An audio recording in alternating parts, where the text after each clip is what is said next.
All right, teammates. We are back once again. If this is your first time listening to the Move Swiftly podcast, welcome to the number one show on Innovative Team. We're great to have you. Hope your New Year's getting off to a great start. To my regular listeners, you already know how we get down here. You already know what happens when you hit the play button on this show. Whatever the challenge is, whatever the obstacle is, whatever it is you feel like is getting in the way of your success, we are here to indirectly tell you you are not going through it alone. And I got to tell you, it's very, now all my interviews are rewarding. Every time I hit the record button on this show, it's incredibly rewarding to connect with folks. But today it hits a little different because it was just on this show that I even learned what a fractional CFO is. It was, and you guys heard me heard me learn what it was right here live on camera. And today we have another fractional CFO who has come up and has come into the business space, helping more so specifically small business owners, manufacturing companies, and really is about, teaching people certain things that they may not need to do just by existing. So all that being said, Stewart Ervin, welcome to the show. Thank you, one. Appreciate you having me. Yes, and just to get things started, man, I think the best way, and I was listening to you on several shows before we started recording. So, I think the best way to start off is just go back. Let's take it back to the beginning, man, because Yeah. you have an interesting story about how you actually got on. You were working for a company and it was like you were helping out the suppliers, and essentially you built up enough of a relationship with those suppliers that gave you the confidence to go build your own thing. And I think that's so important for people to know because many times people work a job, they get the check every 2 weeks, and they do whatever with it. They don't realize that it's in the building the relationships with the actual customers and the consumers and the clients that might allow them something bigger in the future. So why don't you kind of go back there and then we'll go from there. Yeah, so that's the one thing I've always said, and it's a little bit because I was kind of brought up through the supply chain purchasing realm. But I always say you should have your external customers, which are your suppliers, so on and so forth. They should be treated just as good as your internal guys. And so, 1,000%. um, I was working the corporate arena in the supply chain world, primarily in aerospace, and it was a new program, and we were trying to identify new suppliers that could come on board and help. And again, I was always fair. I was always fair with anybody who I brought on board. But part of my job at the time was also to help suppliers turn their businesses around. And so there was one particular supplier that I brought on board early on in the program. We needed some help with some stuff. He performed very well, but 4 years later, he had kind of gotten comfortable and started to lose control of his business. And so then they said, Stuart, you need to go in there and fix the same guy that you brought on board 4 years ago. So I was inside his facility for a good, I'd say 6 months, trying to get him back on track to support the program. And it was in that time frame that he approached me about coming and helping him turn his business around. So this certain situation was he thought he was about 70% diversified into this particular supplier that I was actually working for. And he's like, I want to sell my company, but I'm obviously my books aren't clean. No one wants to buy a one customer business, and I just need some help. He was naturally a sales guy, and he knew I was a finance and ops guy. And he said, if you'll come in and run my business for me, I can exit and go sell and diversify the business and sell it. And he said, I've watched you over these last 6 months, and I really appreciate the way you do things. I really appreciate the way you run the business. You really have a heart for it. You have a knack for numbers, Mhm. and I think you're my guy. And that was the break. And so I had spent 4 years as a turnaround guy, like at a supplier level, and this was my first opportunity to say, hey, let's try to turn an entire business around. And that Mhm. was my break, right? So I stepped out and helped him turn his business around, and I helped him diversify, and ultimately ended up selling the business. Now before before he approached you, did you even know what a fractional CFO was? Because it's a term that is really not that common until you Yeah. actually meet someone that does it, and you realize, man, you might think it's a consultant. You might say, because there's a lot of stubborn business owners out there that say, oh, well, I hire a consultant and I hire someone to do this. But the term fractional CFO is kind of in a lane of in itself. So can you kind of dive into what you educated yourself on how what that position is and what exactly is going to make you different than a competitor? Yeah, so I had at that time I had no clue what a fractional CFO was. I actually looked back at my notes and I think I came across the term fractional executive in like the 2017-18 timeframe. Right, which isn't And even so, that far, like not that long ago. no, heck no. And I wrote it down. And so the reality was up until about I don't know, a year and a half ago, my job primarily was going in and turning businesses around. So I was a turnaround guy. There it But I is. always go back to what I wanted to do from a very early age was I wanted to own a variety of businesses. Hmm. Well, now I realize it takes a lot of money to do that. And so when I stumbled across the term fractional executive, I thought that's the way to do it there. If I can't own it, I can at least help run them. Right. And it's even though I don't own it, it's really kind of one and the same. And so I started really building up my strategic side because I was very good on the tactical side of things and I was turning businesses around and everything was going well. And then I just made the decision I wanted to get out in front of the problems and become the individual who helps businesses before they need to hire me. Yeah. And so I was doing research and I realized that the fractional CFO was the most widely used term. For Hmm. me, I am a operations centric CFO, meaning I understand numbers like backwards and forwards, and they tell a story. But I can do much more than understand the numbers. I can go on the operations side and tell you how to dial it in. And so the beauty about a fractional executive is your business can get a seasoned CFO, COO, whatever you want to, whatever avenue you want to go down for a fraction of a price. And that helps great in these small businesses that either A, can't afford a full time CFO or COO. They don't need a full time guy, but they say, hey, I'd like to, glean off some of your experience. And sometimes they just say, hey, I just need someone to kind of come alongside of me and be a little more than what a coach is. Like, Yeah. really insert yourself in my business and help me run the business. And again, all of that is a fraction of a cost that gets a pretty decent impact.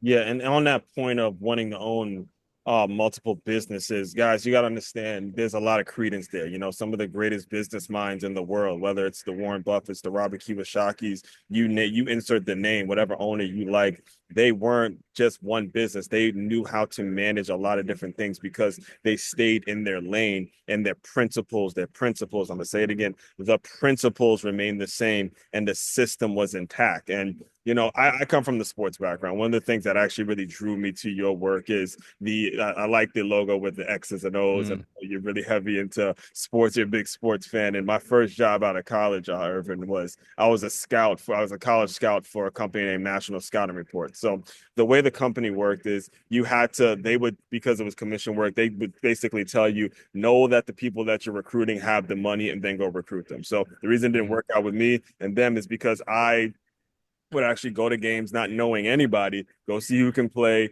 and then write them down, and then go meet with the parents and all that. And as I was listening to you tell your story and what makes you different is you don't have conversations with the business owners that you serve until you no, see their numbers. You that's go right. through their numbers, you go through their numbers, you make sure they can't give you no BS with their story, and this is what we're gonna try. No, you look at the numbers, and then you start to say, okay, this is how I can help. So can you just walk us through your process because I thought Yeah. that was incredibly excellent, especially for any owners out there to be, if you're really serious about going and hiring the right people. Yeah. So the ultimate goal is this is going to be a win-win for each, right? So I got to make sure that they're fit for me and I got to make sure that I can actually serve them. So my goal is to give you an 8 to 10x return on the investment in my services, right? So Mhm. how I start with that is I look at their 3 years of financials and I go cash flow, P&L, and balance sheet. And I ask no questions. I just say if there's interest and we've kind of vetted each other out and say, okay, let's take this thing to the next level. We've entered into all the NDAs. They send me their 3 years of financials, and I tell them I don't want to talk to you at all. I'm going to let the numbers do the talking, and it is going to result in one or two things. You're either going to confirm what I tell you, or either if there's a disconnect from what I'm telling you, that means your numbers aren't correct.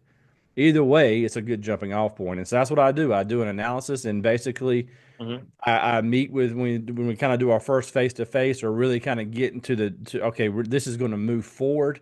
I Right. tell them this is the state of your business. This is what it looks like over the last 3 years. And 99% of the time, they confirm what I'm telling them. And now this gives me a starting point to say, okay, well, these are the areas, at least on a financial basis, that we need to start working on. Mhm. Traditionally, the financial issues will lead into an operational discussion that will say, okay, now here's our true jumping off point that we want to do. But Mhm. either way, I'll let the numbers do the talking. I learn all about the business, and I wait for the leader or owner to confirm what I'm actually looking at on the numbers. So can you speak a little bit to the resistance that you may feel by going through that process? And I ask this because like I'm back in the fitness and athletics days. I've unfortunately and fortunately, if you think about it, worked for six gyms that went out of business. I mean, Hmm. owners completely stubborn, and I'm telling you, this was the problem, and they would completely ignore it because they had it in their mind that they were just going to do things their way, and you see what the results are. So I Yeah. know the feeling of talking to business owners and telling them, hey, this is the way it's going to work, but they are so, and part of what makes them a business owner is being stubborn, but it gets to the point where it's like there's Yeah. nothing. So the resistance that you may feel and the challenges that come up with that, can you kind of speak on that a little bit? Yeah, so I've had to actually end relationships because of it, right? So Mhm. that's why the onboarding process is so critical. But a lot of times what you'll find is the business owner thinks they want to do X, Y, and Z until they get in the middle of doing X, Y, and Z. And Right. there's been times that I've told them, look, I appreciate it, but you're probably better off staying at this level because that's your comfort level. You're never going to do, and you're not going to feel comfortable operating at this level, right? And And then so prime example, not to cut you off there, but your first client, he admitted he's the sales guy. He admitted he that's knew right, how to sell, and then your operations side. So everything boils down to teamwork, guys. Everything boils down to 100%. staying in your lane and then letting the kind of delegating and doing the things that everybody else is an expert at. So anyway, go ahead. I mean, I just want to make sure I made that point. Yeah, no. So actually, uh, parlays well into what I was about to say. Is what I'm actually finding is a lot of the business leaders, they're technical experts. They started this business because they're good at X, Y, and Z, Right. and nearly every one of them will tell you, I hate finance and I really don't like running the business side. And Hmm. Bracket really was started back in 2008, 2009 to somewhat solve that problem. It existed as a business as a service, and we ran the business so you could do what you wanted to do. It Hmm. was only again in 2019 that we really reframed it up into a fractional CFO setup, but that's why we added all the strategy stuff. But what I'm doing is I'm filling in the gap in the weaknesses that the owner has. And Hmm. as unique as a fractional CFO, I'm a member of their management team, but I have to bounce up and somewhat act as a member of their board or whatever the case may be, and coach the leader or owner of the business, step back down and be a member of the management team, so on and so forth. But it's really all meant to complete the gaps of the owners by filling me in with the typically the finance and operational piece. And I remember actually the first time I heard the phrase working in your business and instead of working Hmm. on your business. This was is what 6 or 7 years ago now. I was Yeah. at a Tony Robbins event and he said that and it has stuck. And that's something I've heard you repeat on multiple occasions. Can you elaborate a little bit on that when you run into these same problems that we're discussing when it comes to clients? Because you're right, when it gets to the point where you as an owner, you start being in the business, you start losing that perspective on the business, a whole lot can all hell can break loose for you. Yeah. Telling you right now, numbers wise, profit, the whole thing. So, Yeah. So traditionally, before someone would have called me, they're going to have reached a ceiling. They're going mhm, to either reach a growth ceiling. Sometimes they're actually going backwards. So what you'll find is that stress will kick in, emotions will kick in, and the owner or the leader is going to go where they're comfortable. They're going to dive into the weeds, and they but yeah, typically but have they know they're sat. technical, right? Yeah, that's Yeah, they have sat in the weeds. They're mhm, down trying, man, something's not working. Either we're not executing the sales right, or we're not doing the service or install, whatever the case may be, right? mhm, So they're down deep in the weeds and they've sat there for several months and have lost sight of actually what's going on in their business. And now all of a sudden their business is out of control. And right. so my number one goal is to come in and help them come up out of the weeds and start looking forward. And the way we do that is we develop an annual plan or an annual budget to get the business owner to stop looking only at the results and try to put a plan forward and drive the business forward. And that's how we do that. Once you somewhat have a plan and a forecast, you'll start missing things. And then that's when I would direct the leader to say, hey, this is something worthy of working on. Get Mhm, out of that meeting, get out of those emails, get off that email chain, let someone else delegate and do that. Let's focus on this because this is your biggest issue right now that's mhm, creating profit leaks, lack of sales, so on and so forth. And that's how I really try to drive it. And they'll be like, I know I've got to get out of the weeds, and I say, no, there's no but. If mhm. you fix this, watch what happens. And it's really just they just need someone to come alongside them and express it, and they typically know it, but you have to continuously hold them accountable. Stop doing that. Get off that email chain. Mhm. And let someone else do that. And eventually, once we have a couple months of the planning and the forecast and financial analysis behind us, then they start to recognize, all right, now I'm at where I need to be. I'm more comfortable, and we just go from there. No, you mentioned it actually officially started in 2008, and from the time that was I was a sophomore in college at that point. And from 2008 to now, we're in 2025. Hmm. The world of social media has changed everything, technology, AI, the way Chat GPT works. There's a lot of people now that can use the internet to outsource a lot of the work. However, you still have to have a human brain to work Yeah. these things. How has your business been able to adjust with all these changes, knowing that you actually have technology and you can help people and you can counsel people on these things? Yeah. So I use Chat GBT with the best of them. Um, I I'm, actually just started doing that this past couple months. It was somebody else who was on the show, and I'm a creator. I was yeah. stubborn. I ain't using that, dog. I ain't doing it. Yeah. He goes, look, man, I loaded up all my blogs, I loaded up everything I wrote, and I put it in Chat GPT, and I said, make it sound like me, and it tripled my like results and the amount of productivity. I did the same thing, and now you see article after article come out every single day. It used to only be once a week. Now it's Mm, every single day. So I'm like, yeah. listen, I hear you, man. Yeah. So I use it religiously every day, multiple times a day. But the reality is, at this point in time, you Mhm. still do need the human intervention. Because again, a lot of these guys I deal with, they don't deal with Chat GPT. They're small businesses. They're just like, hey, they've never. So a lot of them have never even had formal education beyond high school, and they just kind of go do their thing. And so, Mhm. um, I'm an advocate. I use it. I tell them that I use it, and I actually show them how I do the prompts, and so on and so forth. So I'm embracing it because I've recognized that all it is doing is making me better at what I'm already good at, right? And so I've learned that it's still you can dump the prompts in there, but you have to have the real life experience to understand how to make Chat GPT do your thing, right? Yes. And that really goes for all the financing and bookkeeping and all that stuff. Mhm. It's all fine and dandy. All that stuff can be fairly automated, but it's taking the numbers and turn it into a story where a non-financial person can understand it and Right. and make it to how it fits their business. And then they go, now I see. So again, Right. there's a lot of AI and automation in everything that I do, but I'm more or less a storyteller. Exactly. Exactly. And when it comes to the story that I mean, the importance of the story when it comes to business, because that's what sells. And one of the things I heard you talking about early on a previous show is the importance of sales specifically. Like everybody is a seller, no matter what, you have to embrace your ability to sell. Can you speak on how you've been able to communicate that with business owners? Because I know a ton of them. They have the nicest logos, the greatest Hmm. websites, the greatest merch, the t-shirts, everything, but they do not sell because it gets them out of their comfort zone. So can you Yeah, speak on how you're at least able to communicate the importance of sales before you even go get a tax ID, before you even go register the business? You got to go figure out who you're going to sell it to, or if that's it's right. going to sell anything, sell it all. Go sell Yeah, it, man. Go sell it. But I'll let you yeah. talk because I've vented about that for years. Yeah. So what we do is we have like some key plays that we execute. And the Yeah, you second ain't play like we a learned, system about it, right? yeah, the second play that we've already touched on was the annual plan. Again, so that is a driving forward, right? And what we normally do is it's okay, what is it? What is your current sales today? And let's just say they're 10 million. That's okay. Let's work together to develop a good plan of what do you want to be next year. So we say, okay, let's shoot for 12 million. So then I'll explain to them you currently have $1 million in your backlog. That means you've got to go find $11 million. And a lot of times, like, oh, I have no clue.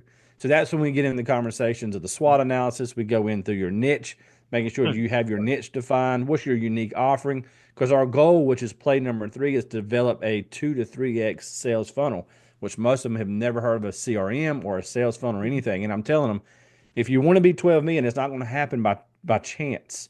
Yes. You need to go find $24 million worth of ideas that hopefully you can get 12 million drip through the bottom. And so Hmm. we just that's the exercise that we go through. We put in quarterly strategic offsite meetings and we Hmm. start driving forward. And one of the bigger key metrics that we put in place is bookings. Hmm. You want to be at $12 million, you got 1 million, you better be booking $1 million a month. And we track every week how we're working towards that. So I let the data do the talking. Yeah. And if they really want to be 12 million, they'll get out and sell. Yeah, and in that to that point, because I know personally for me, sales can be a little intimidating for a lot of Yeah. people because you're approaching people that you don't know. Yes, you're gonna get told no, probably more, way more than you're gonna get told yes. You are gonna constantly make calls to people ain't gonna want to talk to you. Sales defenses go up immediately. But when you Mhm. have a system in place and you work a system, that rejection is so much easier to get off of. Well, first Yeah, of all, you got to believe in what you're doing. All right. You got that's to right. believe in your actual service, and you wouldn't be an owner if you didn't believe in exactly what you're offering. But when you have a system along with that belief, then you're going to just keep firing away. You're going to keep making calls and making calls and making calls because you know exactly what you're offering. And nowadays, again, you don't have to necessarily pick up one of these. I would recommend you do it, but if you can, fire off on ChatGPT, hey, 10 emails a day go here. I'm going to go meet someone at a Starbucks. I'm going to go do things to where I can personally have that personal touch. And, all that being said, I want to be very respectful of your time. Can you just speak a little bit on the ideal company that you work with? Because when it comes to fractional CFOs, it's more so mid-size. It doesn't have to be these major companies that have, hundreds of millions of dollars as a budget to bring on a CFO, COO. Yeah. I'll let you kind of speak on the ideal company that you're working with. Well, I also want to add a little bit to the Yeah, go sales side too. So I suck at sales. I have tried everything. I've ahead. used Chat GPT. Mhm. I suck at sales, and I realized that. And so I went out and hired a sales coach. And so that's one thing I definitely would recommend. If you recognize that you're sucking at sales and you're not converting, which is what I did, I have tried everything under the sun. Mhm. Go hire a sales coach because it's been amazing at the transformation that even mentally that I've gone through by hiring a sales coach. And he told me, it's like, look, man, you're a 1+1 brain. 1+1 = 2 to you. There's no gray area. You're a black and white guy. Your brain will not equate 1+1 = 3.